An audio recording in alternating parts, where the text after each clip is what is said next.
প্রত্যেক দিনই এই জিনিসটা আমার সাথে ঘটে থাকে জানেন। কি রান্না করব এই করতে করতে প্রায় আধ ঘন্টার বেশি আমি সময় কাটিয়ে ফেলি। তো যাই হোক, চিন্তা করতে করতে বসে পড়েছি রান্না করতে। আর দাঁড়ান স্ক্রিপ্ট না করে পুরো ভিডিওটা দেখুন, আশা করছি ভালো লাগবে।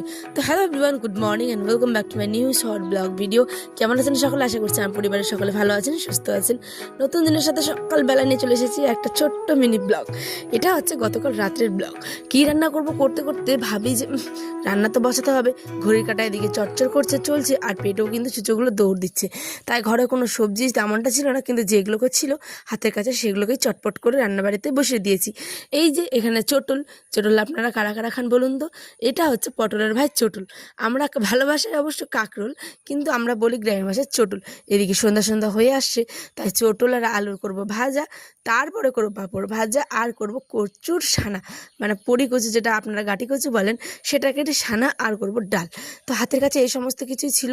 দেখুন পাঁপড়গুলো চটপট করে ভেজে নিচ্ছি, আর ওইদিকে কিন্তু আমি প্রায় ভাজাটার জন্য সমস্ত কিছু রেডি করে কমপ্লিট করে নিয়েছি। আচ্ছা, বড় ব্লগটা আপনারা অনেকে কিন্তু দেখেননি গত দিনের, যারা যারা দেখেননি অবশ্যই দেখে নেবেন। কিন্তু আমার মনটা খুবই খারাপ হয়েছে, ওই ভিডিওটাতে অনেক অনেক অনেক ভালোবাসা আপনারা দেননি। তো যাই হোক, সমস্ত কিছু নিয়েই তো আমার একটা সুন্দর ব্লগ আমি দিয়েছি। বাকিটা আপনাদের ভালোবাসার, আপনাদের সমস্ত কিছুর উপরেই কিন্তু ডিপেন্ড করে। তো যাই হোক, এখানটা এই যে কোনো রকমের ভাজাগুলো বসিয়ে দেবো। আর এগুলো কাটতে যা ঝামেলা, হাই রে হাই, আমার মাথা করে মনে পড়ে যাচ্ছিলাম, এত বিরক্তিকর লাগছিল এই চটল কাটতে গিয়ে। তারপরে এখানে ভাবলাম না, একটু পাঁপড়গুলো খাই। পাঁপড় খেতে খেতে দেখুন কত ঘেমেছি, বাপরে বাপ। আর মানে রান্না করার সময় যে পাঁপড় ভাজি না, তাহলে আমার কিন্তু খেতে লাগবেই, ঠিক আছে? যে যাই বলুক ভাই, রান্না করতে করতে ভালো কিছু হলে একটু মুখে তো দিতেই হবে। আর এখানটায় আমি ভাত বসিয়ে দিয়েছি, সাথে কিন্তু ডালের সঙ্গে বসিয়ে দিয়েছিলাম কচুটাকেও প্রেসারে সেদ্ধ করতে। তারপর এটাকে ভালো করে ভর্তা করে নিলাম। আর বড় ব্লগটা কিন্তু আজকে ঠিক 5টার সময় আসবে, দেখতে ভুলবেন না। Spire lifestyle. এদিকে ভাজাটাও কিন্তু হয়ে গেছে।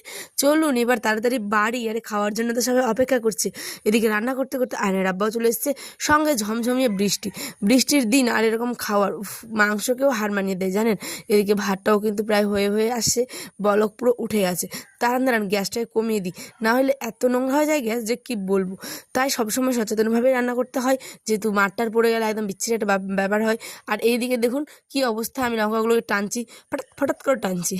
তো যাই হোক, এখানে রসুন, আদা কুচি, শুকনো লঙ্কা আর পাঁচফোড়ন দিয়ে ডালটাকেও সম্বাসে দিয়ে দিলাম। উফ, ডালটা যা হয়েছিল মুখে লেগে রাখার মতো জানেন। তো চলুন, এখানে আমার রান্নাবান্না প্রায় কমপ্লিট। এইবার ভর্তাটা সানবো। এই কচুর ভর্তা খেতে না শুকনো ভাত দিয়ে আরও ভালো লাগে, কিন্তু যেহেতু ডাল করেছিলাম, আয়নার আব্বা শুকনো একদমই খেতে পারে না। আমি তো এক থালা ভাত একদম শুকনোই খেয়ে নিতে পারি। তো যাই হোক, রান্নাবাড়ি আমি এখানে দেখে দিলাম কী কী রান্না করেছি। ভালো লাগলে ভিডিওটা অবশ্যই লাইক, শেয়ার, কমেন্ট সম্পূর্ণ কিছু করে যাবেন। আর পাশে থাকার তো অবশ্যই অনুরোধ রইল। আল্লাহ হাফেজ।